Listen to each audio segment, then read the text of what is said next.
out. Yeah. There. You can really get them to Turn it on. snap. Okay, I'm gonna follow you now. Alright. Make rounder turns. Rounder turn. Yeah.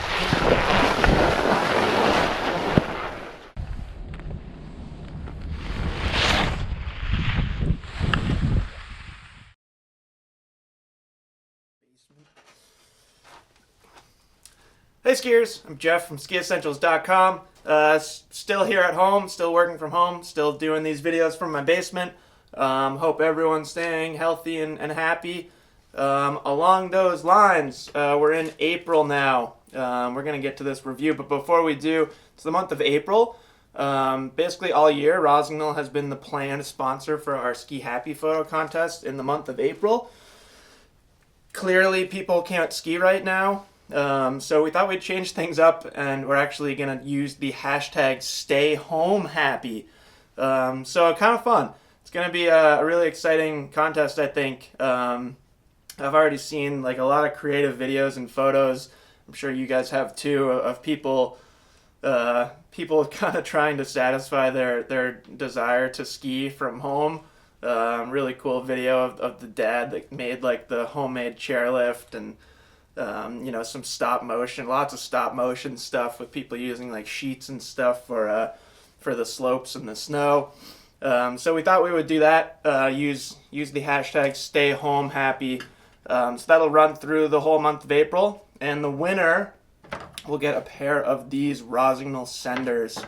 This is the non-TI Sender. If you follow our channel, about a month ago we did a review of the Sender TI.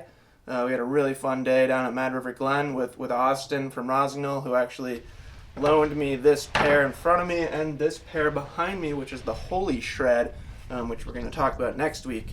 But anyways, this Sender, if you haven't seen that Sender TI review, I would encourage you to go back and watch that.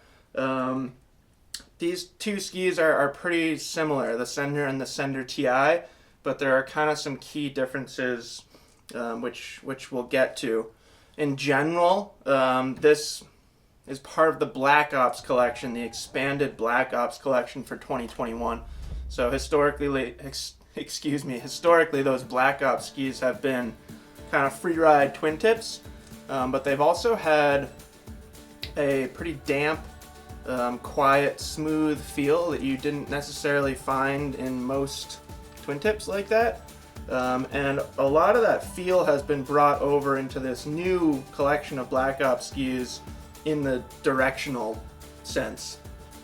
So this Sender, let's talk about how it differs from the Sender TI. I actually made myself notes again because there's a lot going on in this ski. So in this ski we have Paulownia as a wood core. That's an important change. So in the Sender TI we get poplar, in this ski we get Paulownia. There's also, if you remember or if you recall, line control technology. There is line control technology in this ski, but instead of ABS material like we get in the Sender TI, they're actually using a visco rubber material in this ski.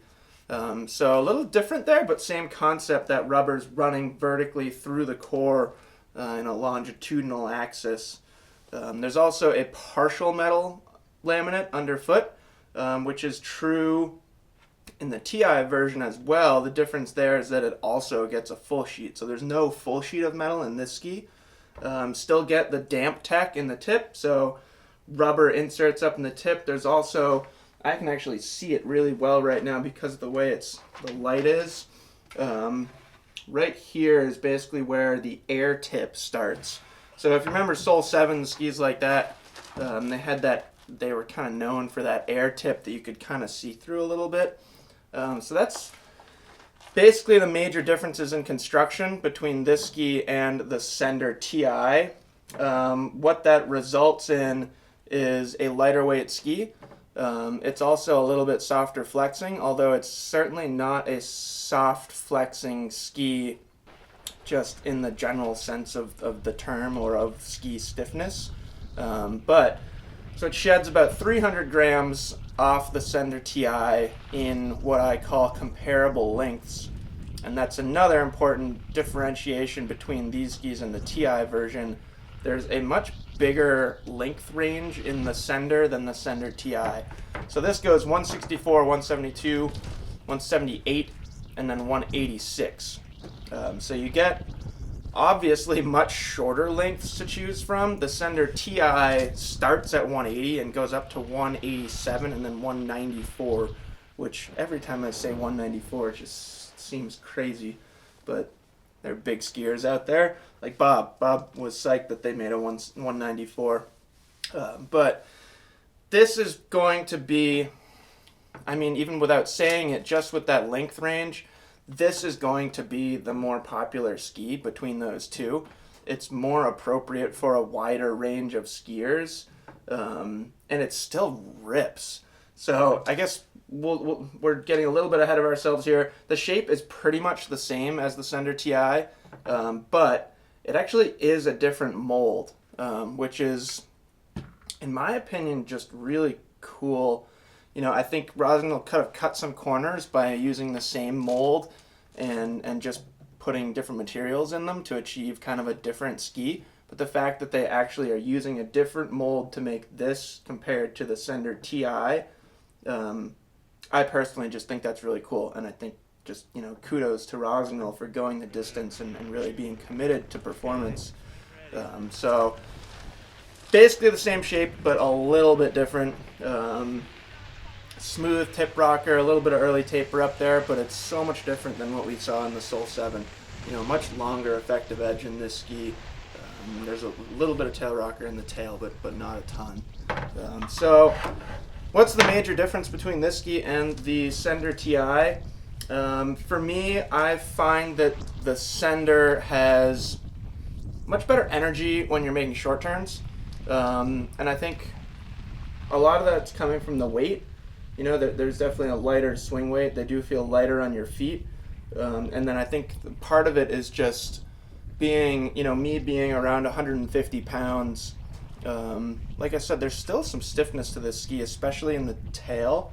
But I just find that I can flex this ski into a shorter radius turn a little bit more easily than on the Sender TI. I mean, the alternative to that is this doesn't have quite the, like, charge through performance or straight line stability as the Sender TI. You know, that Sender TI basically never feels like it has a speed limit.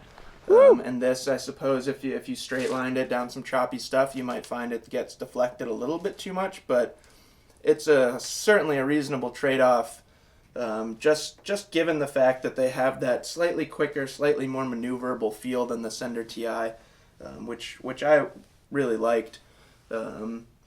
I also, they're definitely easier in the trees too. I mean, I think that goes along with what we're saying with the shorter, not shorter turn radius. They actually basically have the same turn radius. The 178 and the 180, 178 Sender and 180 Sender TI both have 18 meter turn radius.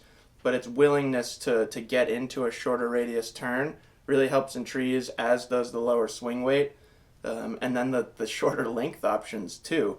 You know, it's 180 is already getting pretty long for a lot of skiers. You know, a 172 for basically anybody smaller than me is going to be awesome. And even the 178, you know, is a little bit more forgiving than that 180 Sender TI. It's also, you know, if you're thinking of putting alpine touring bindings on these skis, this is going to be the better choice than the Sender TI. Just for that weight factor. You know, there are some skiers out there that are going to want to have the metal and the burly factor of the Sender TI when they're touring, but I don't think that's too many people. So that's it. That's the Rossignol Sender. It's a great ski. In general, I think it's a step up. You know, I never like saying that one ski is better than another ski. But I think these are better than Soul 7s. I think the vast majority of skiers are going to prefer these over Soul 7s. They have similar capabilities, I suppose, is a good way to think about it.